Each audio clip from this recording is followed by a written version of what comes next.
Hi everyone and welcome. Today I'm going to be speaking about the astrological configuration of the present moment.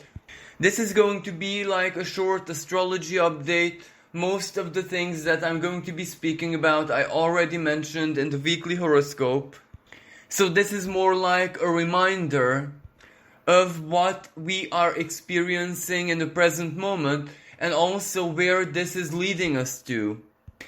Now, first of all, I would like to begin with Mercury, because Mercury is the planet of communication, the planet of the mind, and today it is in a rather delicate position because in the sign of Leo, Leo is the passion of the heart. It is always very expressive, it is courageous, it is brave, it usually stands up for itself and what it believes in. And today we have Mercury in the so-called anaretic degree of this sign, 29 degrees. So its symbolism is greatly amplified, which is good news, but at the same time it can also be bad news. But because it's Leo, it really depends on us on how we use this. Now, first of all, I would just like to mention the not so favorable sides of this energy, where an anaretic Mercury in Leo in a fixed fire sign can be very assertive, it can be very self-centered, so to speak.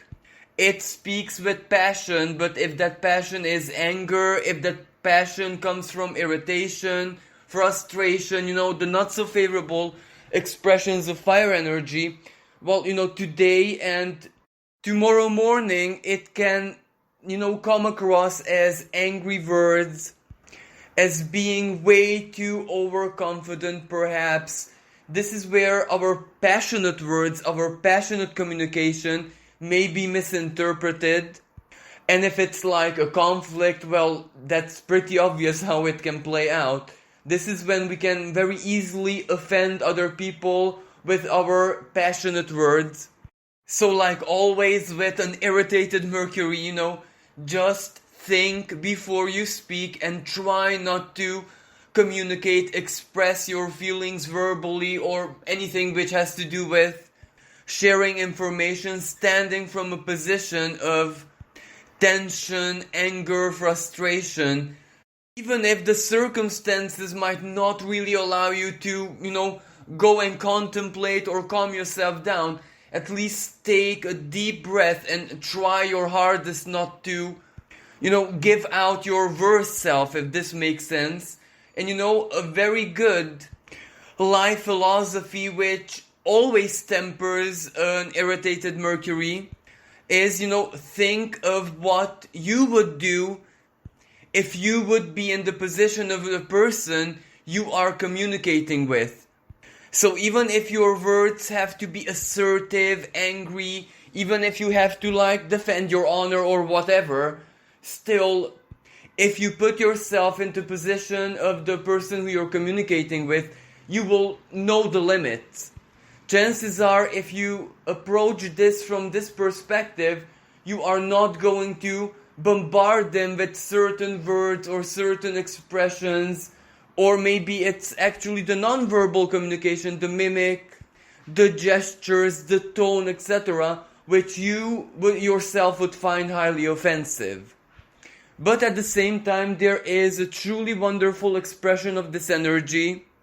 For those of you who are artists, who work with creativity, who make a living out of self-expression, regardless if that is like writing, or painting, or anything, singing, anything that has to do with arts, or any other kind of creativity, this can be a really good moment, because this also means inspiration coming from your heart. And also this can be a dual kind of energy for introverts, because on one hand it is a slightly bit uncomfortable, because it's like your inner being wants to speak, wants to express itself. But if you give way to this, if you have the courage, if you just choose to go out of your comfort zone, maybe even for an hour, for a moment even, and weave this into your creativity regardless of which form that takes, That creation can be something quite unusual, quite different, quite ingenious. It can very easily exceed your limits because you choose to approach things from an extroverted position for change, and that can truly lead to a masterpiece, to a breakthrough, appreciation. This is where other people, your public, even if that public is, like your mom, or even if it's just the self, other people might truly feel your passion, your determination, the high level creativity that you put into your work, and that always leads to something really positive.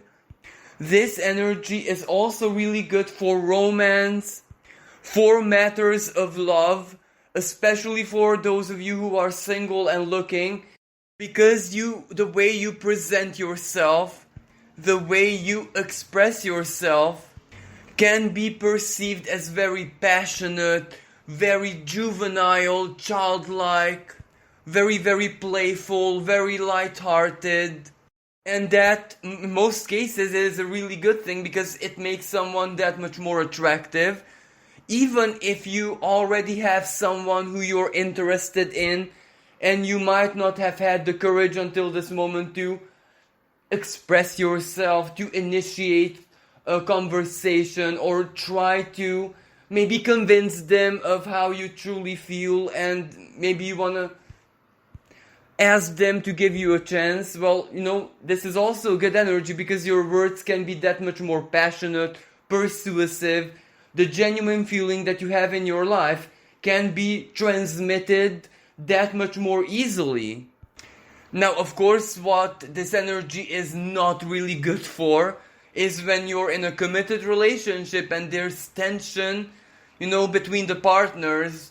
It's really not a good idea to start an argument or to hair split or, my way or the highway, because this can lead to really strong power games, because the worst kind of expression of Leo is self-centeredness, overconfidence, ego, and the ruling planet of Leo, the sun, is also in this part of the sky, so it's very, very active in the present moment. But of course, this energy is not going to last for very long, because tomorrow Mercury is going to leave the sign of Leo and enter into the sign of Virgo, a part of the sky where it's really, really comfortable. It is the ruling planet of Virgo, and also it's an exaltation, so it's truly able to bring out its most favorable qualities. Now, as you know, Mercury also rules the sign of Gemini, where it is its daytime expression. So in the sign of Gemini, it's really, really good for communication, for interhuman connection, to make friends, to connect to other people, customer service, writing, literature, the beauty of words, lightheartedness, humor. So exactly as it says, the daytime expression, so something really fun and joyful. But in the sign of Virgo, it's its nighttime expression. So what Mercury does in here is not as obvious, it is not as expressive, if this makes sense. But this is exactly the part of the sky where it truly solves problems. It is almost like a mathematical power which can very, very quickly build the whole puzzle in our minds, allowing us to see the bigger picture, and at the same time also the little small details. Hair splitting is so very typical for Virgo. And even though, it consumes a lot of energy, but this is exactly where Mercury is the strongest, because it tells us the truth. It tells us where we truly stand. It reveals to us what it is that we actually need to do in a very down-to-earth way to solve a problem, to get where we want to get. If it's something totally new that we want to create or build or whatever, well, it can actually give us the tools to make it work. It can show us the schematic. Mercury in its home sign of Virgo is a truly favorable energy for students, apprentices, everyone who is learning something. even self-learning, of course. And even though it's not connected to Uranus, its higher octave right now, the energy of Mercury and Virgo and a very powerful and active Uranus at the present moment is really, really favorable for us to try and find a way to execute, to find a way to give a shape and form to our epiphanies, to our eureka moments, our best and most brightest ideas, to our even divine inspiration, to our ingenuity, all of those ideas, plans, which really need us to get out of our comfort zone, because later on Mercury is going to converse in a conversation of supreme harmony with this Uranus, and that is always a breakthrough moment, even if it's just a mental energy. But because both Uranus and Mercury by now are going to be in Earth signs, that might really, really lead to something truly practical and palpable.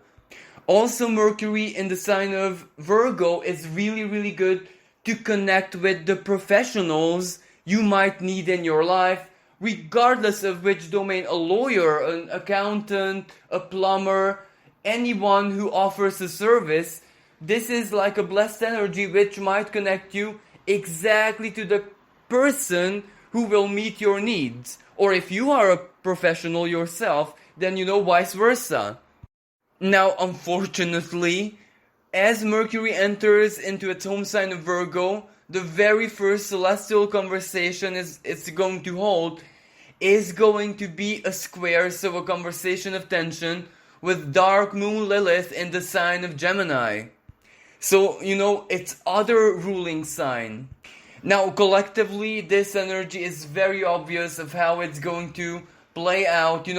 Lilith in Gemini, duality. What information is available out there, regardless if it's TV, social media, or even official communication like the website of the government or anything which has to do, with official matters. Well, it's going to be highly susceptible to interpretation. Gemini duality.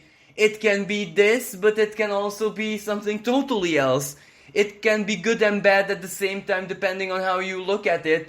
And since it's a square, chances are that even, official communicators, the spokespeople, are going to make perhaps mistakes or are not going to communicate in a very straightforward manner. But, under the present circumstances, how can they? Because they themselves don't know what the truth is.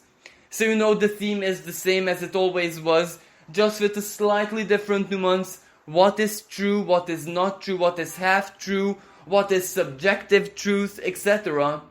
The only difference here is that perhaps the biggest, conflict, the clash of opinion, is actually between scientists. Not really between, citizens and professionals, authorities and the local community, but scientists themselves. So, if they don't sort out their differences, then how can we believe anything? Now, from a personal perspective, this is kind of the same. When someone says something, shares something, maybe promises us something, well, we have to take it with a pinch of salt, not necessarily because there's bad intent here, because we might not really understand what they meant by that.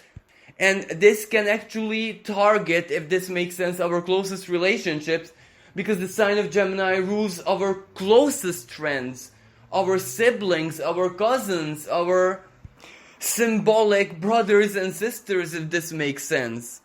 And of course, the most unfavorable expression of this energy, because it's a square after all, it's the kind of situation where we totally misinterpret the gesture of someone close. As I said, this has to be like a really, really good and best friend or sibling or whatever, where they might team up or have a conversation with another person who we totally dislike, or even we might consider them our enemy, symbolically speaking, and this might cause a conflict.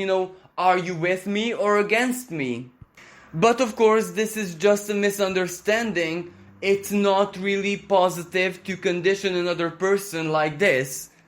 And Lilith is the symbol of our shadows, our most intolerant self. And also Virgo's most unfavorable expression is discrimination. So we have to be careful, because we shouldn't allow such a, quick moving aspect, which will just stay with us for a couple of days, to ruin a really, really good friendship. And at the same time, there is a square between Dark Moon Lilith and Mars, also in the sign of Virgo as well. Just that square is not exact, it is very weak, yet still Mars is the planet of action, so we must be sure not to take action. We must be sure to always stand from a place of understanding. Gemini can also be seen as our preferences. So basically, can you truly judge another person for their preferences? Yet there is also a favorable energy here, because if we approach a situation where we don't have clarity, and we truly, in a very friendly, understanding and mature manner, ask that other person, that close friend or whoever, what was their true intention, or we specifically ask them for them to clarify something which might lead to a misinterpretation, and this can actually lead to a good laugh. This can actually lead to a consolidation of the friendship and relationship, etc. Where, humor and lightheartedness is truly a very, very good cure for many potential conflicts. Now, also today we have a truly beautiful and supremely harmonious aspect in the sky, where Venus in the sign of Virgo conjunct the moon holds a trine, so a supremely harmonious celestial conversation with Pluto from fellow Earth sign Capricorn. Now this energy can be interpreted in so many different ways. Like for example, it can be like a fated connection with someone who will definitely add value to your life, and chances are in a reciprocal manner.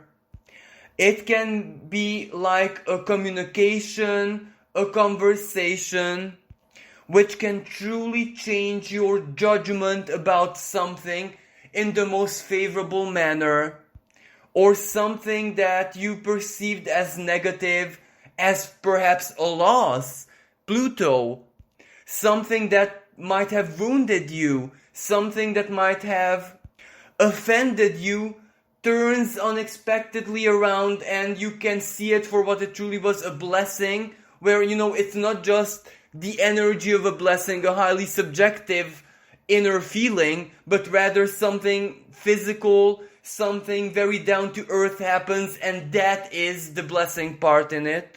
Let me just give you an almost absurd example.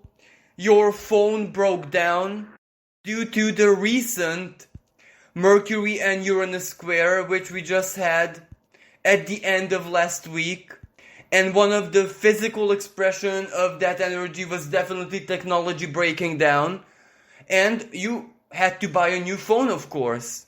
And you might not have been extremely happy about that, because it's costly, or it's a big inconvenience, or because you lost your contacts, etc. And now with the Pluto-Venus square, you actually see that as a blessing, either because the new phone that you got has some kind of function or something in it which truly delights you, or maybe the contacts that you lost were actually people who always triggered you, who always, kind of burdened you, and because you lost them, it's like a fated loss which takes the burden off your shoulders.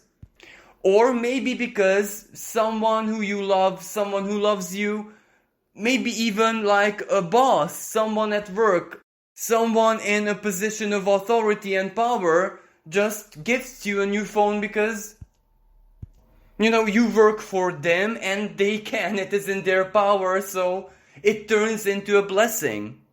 But of course, Pluto is the planet of attraction. Venus has also everything to do with desires, needs, so another type of attraction. And each and every time, regardless in which part of the sky these two planets speak in harmony, well, that can always mean that what you need also needs you, and this connection happens. So this energy can be totally valid from a romantic perspective, from any perspective which serves a need. And Venus in the sign of Virgo, some blessings can simply come out of your daily routines, or it can even change your daily routines for the better. But whatever this change is, well, it is something truly beneficial, not just let's try this out. Like, for example, a daily routine which is beneficial, a yoga technique, a new diet, a new form of relaxation, a new way of self-care, detox, something which truly impacts your life in a really positive way. And it ultimately brings out your best self. Now, because Virgo rules the physical body, it rules our health routines and the very delicate balances inside our bodies.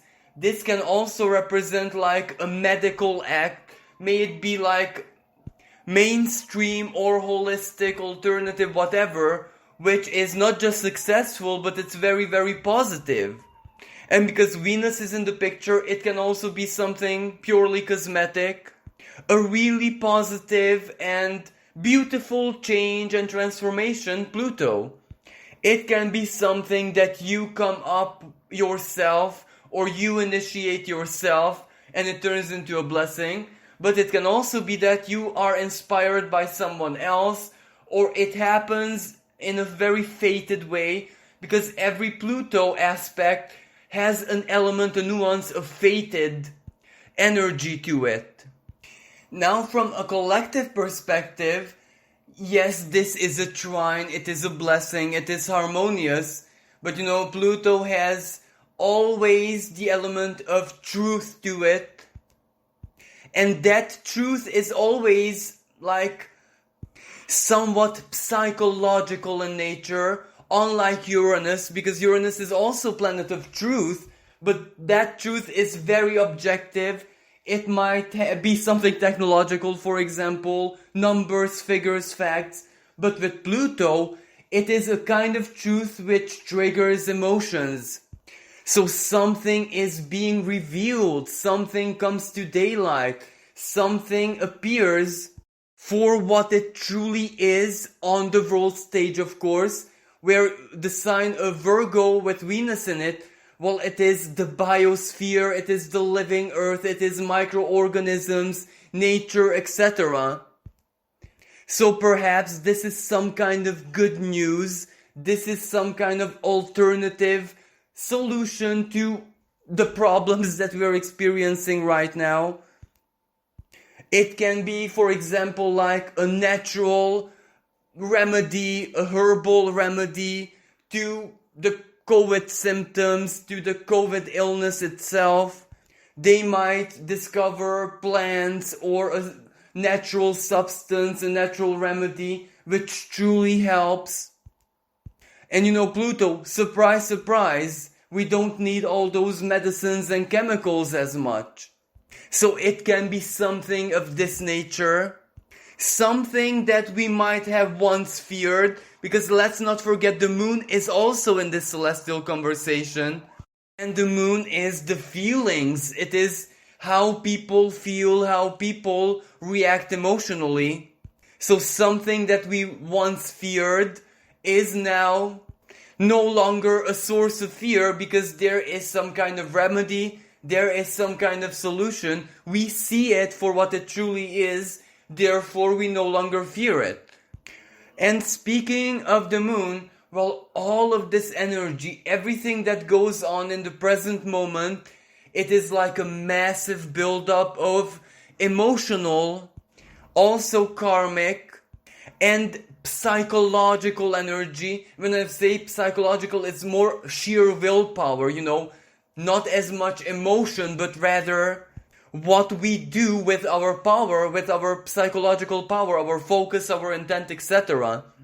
And this is building up to the upcoming full moon on the 22nd of August in the sign of Aquarius.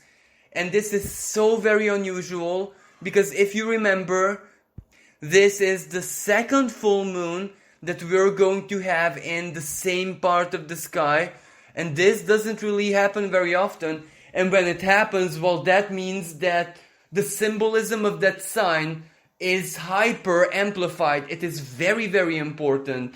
And Aquarius is power of the people, solidarity of the people. It is what people want. It is the future, technology, the internet. It is also ruled by Uranus. So, a very, very active Uranus is doing something for a reason, and chances are we're going to see that reason on the 22nd around that date. And it's going to have a massive emotional impact because that full moon is going to take place in the energetic degree of Aquarius. So whatever takes place in an energetic degree is very impactful. And at the same time, it is conjunct Jupiter, so its symbolism is greatly amplified. And at the same time, before that full moon takes place, Ares, goddess of discord, hold the trine with the sun in the sign of Leo. And that is like a celestial infusion of courage. But that courage can also mean rebellion. But the kind of rebellion, the power of the people again, which we have not seen before. And when it comes to rebellion, Uranus is also a rebel. The sign of Aquarius is also the rebel. It is revolution, equality, fraternity, and all of that. So these are definitely going to be key themes and issues at the time of that Aquarian, the second Aquarian full moon. So it's gonna be really, really heated and also unexpected, surprising, sudden, spontaneous. But fortunately, from a very individual and personal perspective, that can be quite miraculous. That can be like a massive breakthrough.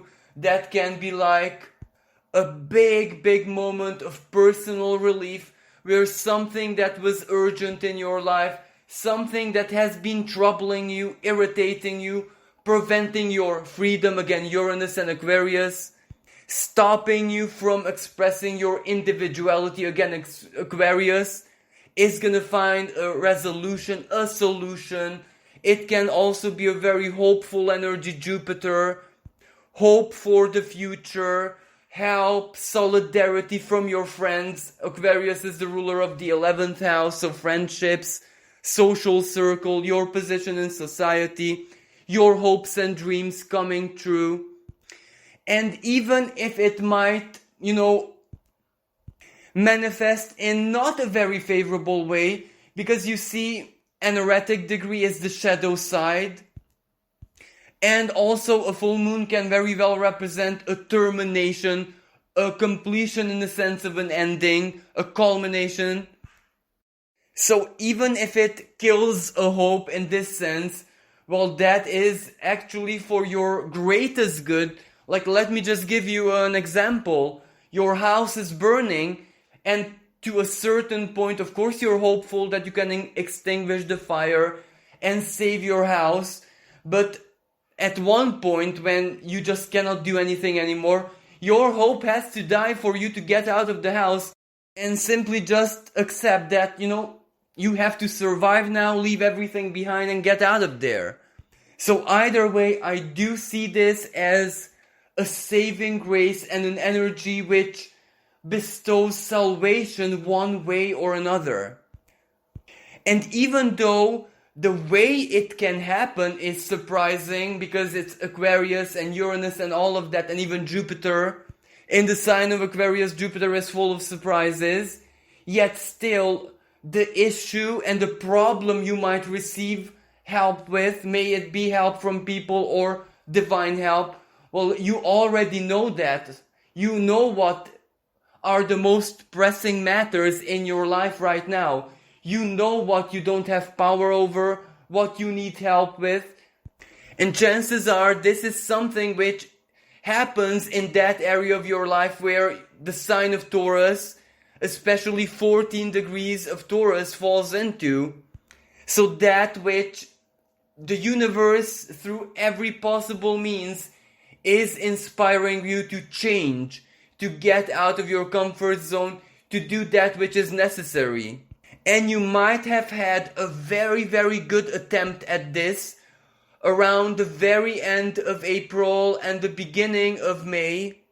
And if whatever happened then in your life, especially what you initiated, what you were ambitious about, what you wanted to do, either it fell back to stagnation or you were not very successful, well, it can be now on the 22nd, around the 22nd, plus minus a week, where you might find a completion or you resume it, or something happens to change that situation around.